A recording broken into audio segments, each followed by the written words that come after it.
আল্লাহর কসম, আল্লাহর নিজ হাতে প্রজ্বলিত আলো, কোরআনের আলো এই দেশে যেদিন বাস্তবায়ন না হবে, ততদিন পর্যন্ত দেশ এবং জাতি শান্তির পথ খুঁজে পাবে না।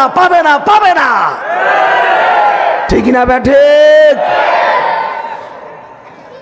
আর একটু পরে বলছি। যেমন আমাদের দেশে শাসন ব্যবস্থা দিয়া চোরেরে ভালো মানুষ বানাইতে চায় কি চায় না? আপনাদের এলাকায় গরু চোর ধরা খাইছে 2টা। কয়টা? একটারে থানার পুলিশে ধইরা নিয়ে গেছে। পুলিশে নিয়া মারপিট করে ওসির হাতে দিল, জেলখানায় দিল 4 মাস জেলখানায় থাকবে। কয় মাস? জোরে বলেন, কয় মাস? আরেকটা চোরারে পুলিশে পায় নাই, ওই তবলিগওয়ালারা আইসা এই বাকি চোরটারে নিয়ে গেল। কথা বুঝছেন? 3 মাস, 3 চিল্লা 4 মাস এখানে থাকবি। কয় মাস? ওই জেলখানার মানব রচিত শাসন ব্যবস্থা দিয়া জেলখানায় দিয়া চোরটারে ভালো মানুষ বানাইবে। এটা 4 মাস শেষ। এলাকায় আইসে আগে রাত্রে চুরি করতো, এখন রাত্রে না, দিনে দুপুরে ডাকাতি আরম্ভ করেছে। লোকেরা কয় কি ব্যাপার, তুই আগে চুরি করতি, এখন দিনে দুপুরে ডাকাতি শুরু করলি? আমি যে চোর ছিলাম এটা তো সবাই জানে না, আমার জেলখানায় দিয়া সবাই জানছে, এখন আর গোপনে কইরা লাভ কি? ওপনে চালাইছি, আর রাত্রের দরকার নাই, এখন দিনে চালাইছি। বন্ধু, মানব রচিত শাসন ব্যবস্থা দিয়া 4 মাস জেল খাড়াইয়া চোর হইছে ডাকাত। কথা ঠিক কি না? ও 3-4 মাস ওই যে ওখানে কোরআনের শিক্ষা দিয়া, কোরআনের শাসন দিয়া, কোরআনের তালিম দিয়া 4 মাস শেষ হওয়ার পর এলাকায় আইসা এই সোরার থোতায় এখন দাড়ি, এই সোরা আজান দিলে মসজিদে যায়, এই সোরার হাতে তসবি, এই সোরার মাথায় টুপি। সবাই জিজ্ঞাসা করে ভাতিজা অবস্থা কা? বলে চাচা বলবেন না। বলে কি বলস না? বলে না, আগের মতো চুরি টুরি ভালো লাগে না, আগের মতো দাড়ি সাজতে ভালো লাগে না, আগের মতো আর মিথ্যা বলতে ভালো লাগে না, এখন মাথায় টুপি না দিলে ভালো লাগে না। আমার জিজ্ঞাসা, তবলিগে 4 মাসে কোরআনের তালিম দিয়া চোর হয়েছে আল্লাহর ওলি, আর জেলখানায় মানব রচিত শাসন ব্যবস্থা দিয়া চোর হয়েছে ডাকাত। কথা ঠিক না বেঠে? ব্যবধান আছে কি না? সময় তো নাই, মন খুলে কথা বলতে পারবো না। এবার আল্লাহ কয়, ও জগৎবাসীরা, আমি আল্লাহ পাক তোদেরকে চুরি, ডাকাতি, সন্ত্রাসী, রাহাজানি, জেনাবে বিচারি, মদ, গাঁজা, সুদ, ঘুষ, অন্যায় বিচার, জুলুম, অত্যাচার, সকল প্রকার অশান্তি থেকে বাঁচাবার জন্য আমার বন্ধু মোহাম্মদ রসুল্লাহ সাল্লাল্লাহু আলাইহি ওয়াসাল্লামকে আমি আল্লাহ পাক পবিত্র কোরআন দিয়া তোদের কাছে প্রেরণ করলাম, আলো হিসাবে, পথ প্রদর্শক হিসাবে, নূর হিসাবে। আল্লাহ বলেন, কাদ জাআকুম মিনাল্লাহি নূরুন ওয়া কিতাবুম মুবিন। মাইকটা মন মতো হইল না। আল্লাহ বলেন, ও জগৎবাসীরা, আমি আল্লাহ পাক আমার বন্ধু আখিরি জামানার পয়গম্বর মুহাম্মদুর রাসূলুল্লাহ সাল্লাল্লাহু আলাইহি ওয়াসাল্লামকে জগৎবাসীর জন্য নূর হিসাবে, আলো হিসাবে, পথ প্রদর্শক হিসাবে, খুল্লুম খোলা প্রকাশ্য দলিল আল কোরআন নিয়ে প্রেরণ করেছি। আল্লাহর হাবিব যখন কোরআন নিয়ে আসলো, চুরি বন্ধ হলো, ডাকাতি বন্ধ হলো, সন্ত্রাসী বন্ধ হলো, জেনা বন্ধ হলো, অন্যায় বিচার বন্ধ হয়েছে।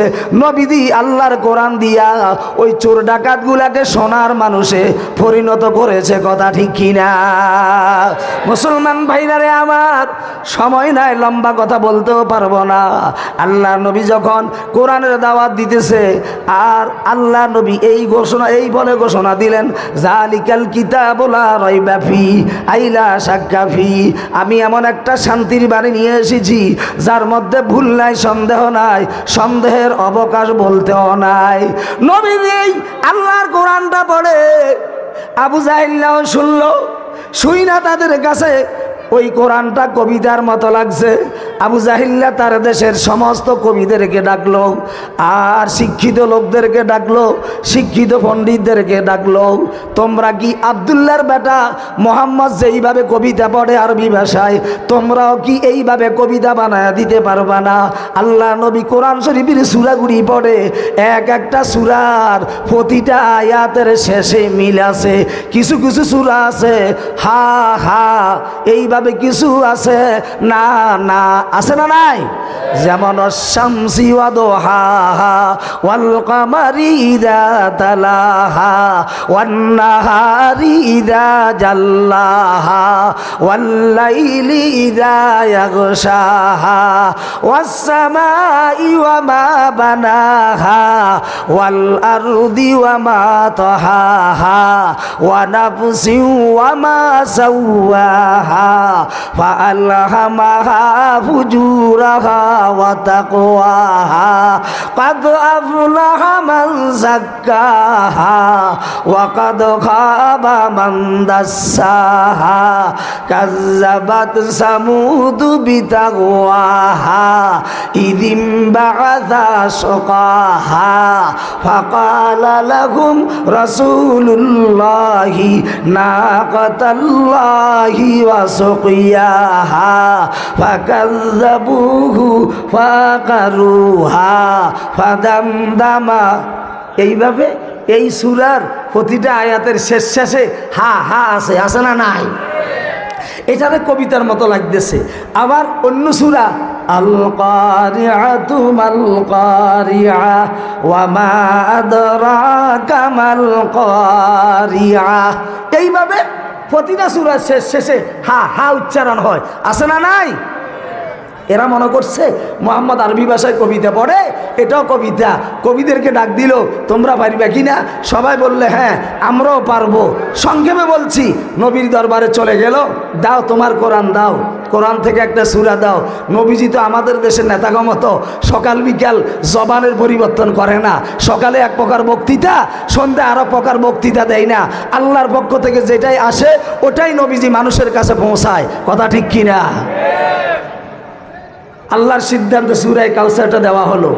এখন বড় বড় কবিরা সূরা কাউসারের সাথে আরেকটা সূরা বানাবার চেষ্টা করছে, দেখে যে মিলে না, মিলে। এবার আরেকটা সূরার সাথে মিলাবে, সূরা ফিলের সাথে। আল ফিল ও মাল ফিল ওয়া মা আদরাকা মাল ফিল। এখন বড় বড় কবিরা দেখতেছে ব্যাপারটা কি, মুহাম্মদ যেই কোরআন পড়ে এই কোরআনের আয়াতও ঠিক আছে, অর্থ ঠিক আছে। আমরা যেটা বানাইতে চাই এটার আয়াত ঠিক হলে অর্থ ঠিক হয় না, অর্থ ঠিক হলে আয়াত ঠিক থাকে না। বুঝা গেল এটা মোহাম্মদ বানাইয়া পড়ে না। সুবহানাল্লাহ কর না? একটা আরেকটা কয় চলো মোহাম্মদের এই কোরআন নিয়ে বাড়াবাড়ি করার দরকার নাই।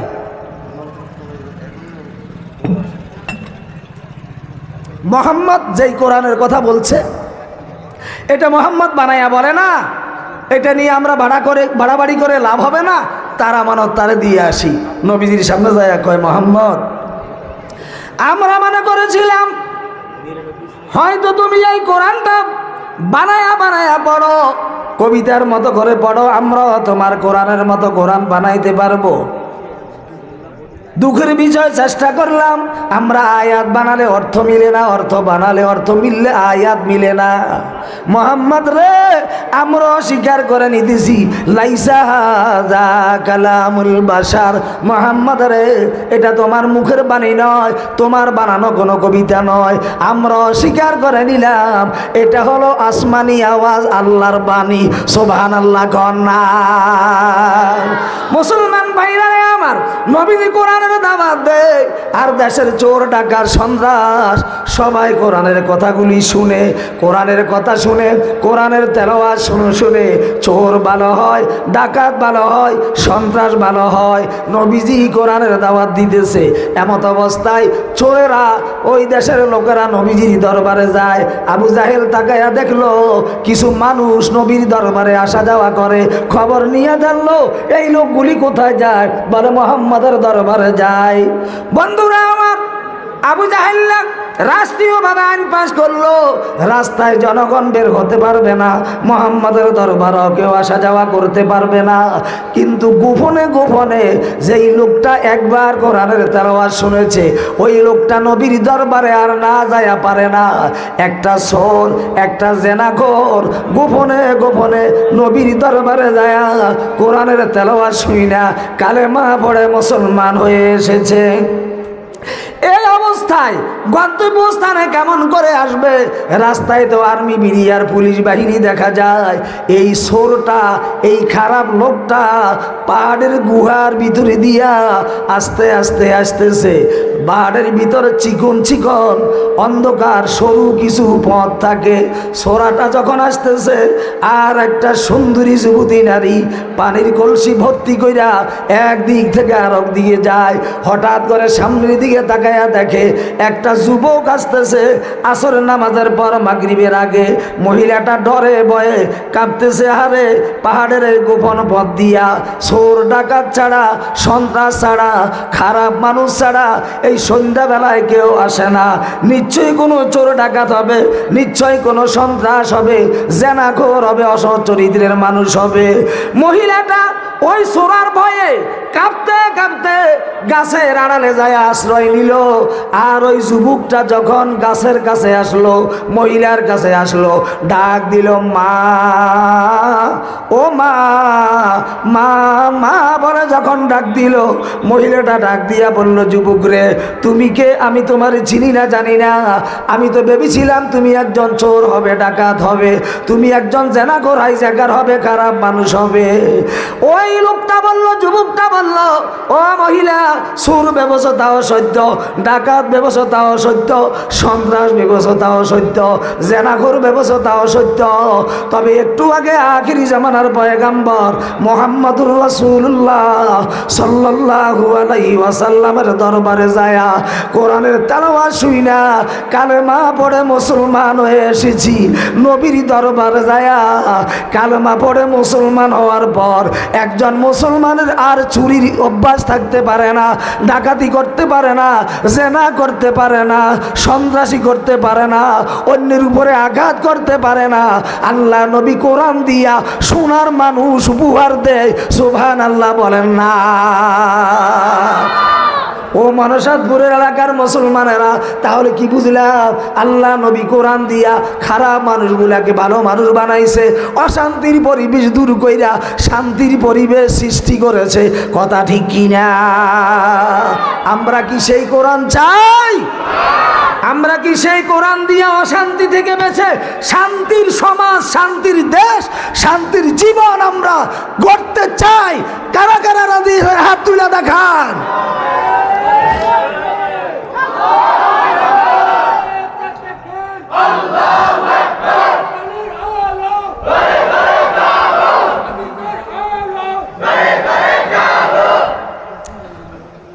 মহতারাম হাজরিন, সময় আমার শেষ। আমার সময় বেশি দেওয়া হয় নাই, মন খুলে আলোচনা করতে পারি নাই। সর্বশেষ কথা হলো, এই কোরআন যার সাথে লেগেছে সে দামি হইয়া গেছে। ঠিক না বে ঠিক?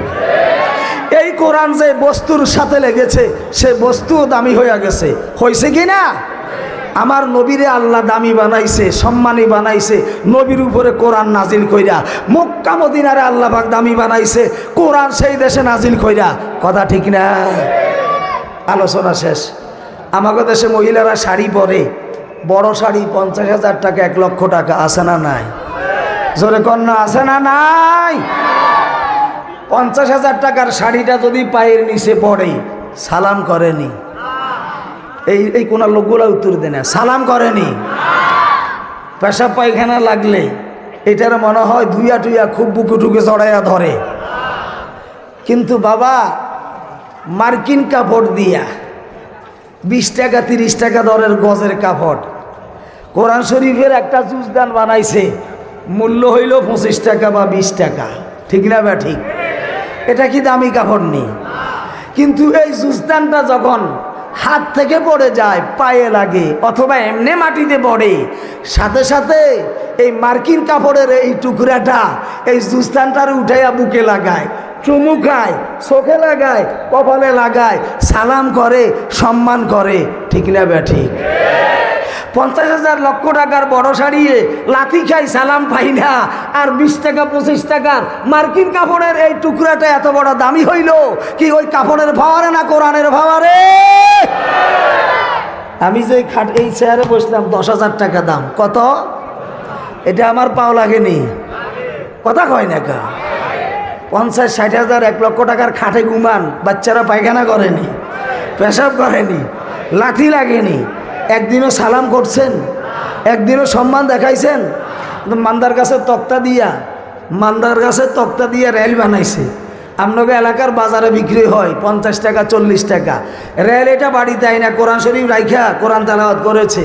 এই রেলটা যদি পায়ে লাগে অথবা হাত থেকে পড়ে যায়, এরিও এই 1,50,000 টাকার খাট, 10,000 15,000 টাকার একটা সোফা, এর মধ্যে লাথি লাগে, সালাম পাই না।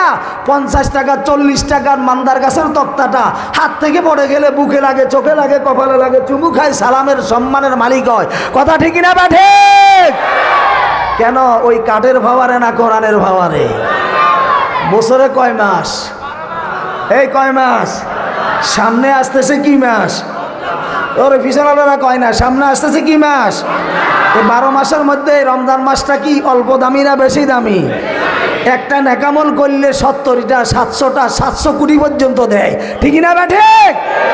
এই রমজানের দাম 11 মাসের উপরে এত বাড়লো কেন? শাহরু রমাজান আল্লাযী উনজিলা ফীহিল কুরআন।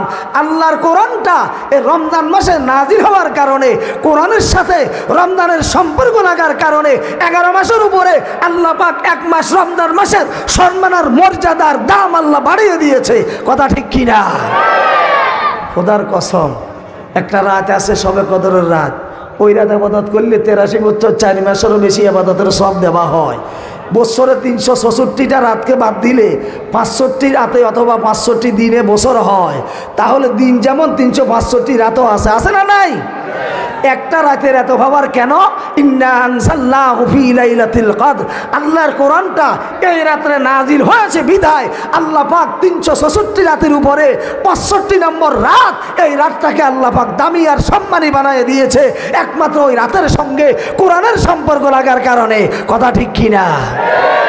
আল্লাহর কসম, আল্লাহর কসম, আল্লাহর কসম, যদি আমি আর আপনি এই কোরআনের ভালোবাসি, এই কোরআনের সাথে সম্পর্ক লাগাই, এই কোরআনের আল্লাহর জমিনে প্রতিষ্ঠিত করার জন্য, এই কোরআনকে কায়েম রাখার জন্য, বাস্তবায়ন করার জন্য আন্দোলন করি, সংগ্রাম করি, অর্থ দিয়া, সম্পদ দিয়া, রক্ত দিয়া, জীবন দিয়া, আল্লাহর কসম, আল্লাহর নবী বলে এই কোরআন দুনিয়াতেও তোমাকে দামি বানাবে, পরজগতেও আল্লাহর আদালতে সম্মানিত করে ছাড়বে। কথা ঠিক কিনা? মুসলমান ভাইরা রে, আমার আলোচনা শেষ।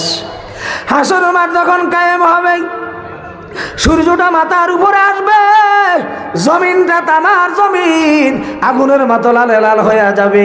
আজকে সূর্যটা 9,30,00,000 মাইল মাথার উপরে, সূর্যের উল্টা মুখটা নিচের দিকে, ওই সূর্যের তাপ আমরা সইতে পারি না। হাসরের মাঠে 1 বিঘত কিংবা 1 হাত কিংবা 1.25 হাত মাথার উপরে সূর্যটা আসবে। সূর্যের 12টা মুখ হবে, ওই সূর্যের তাপে গুনাহগারদের মাথার গিলুগুলি পাইটা যাবে।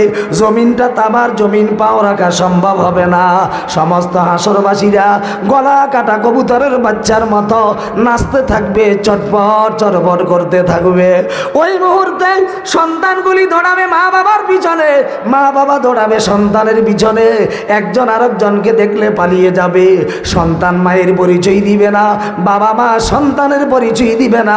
হঠাৎ করে যখন মাকে সামনে পাবে, সন্তান বলবে, হে আমার মা, জীবনটা দিয়ে আমাকে বাঁচাবার চেষ্টা করেছ, আজকে হাসরের মাঠে এই বিপদের কালে তোমার সন্তান বিপদে পড়ে যাচ্ছে, একটু সাহায্য করো।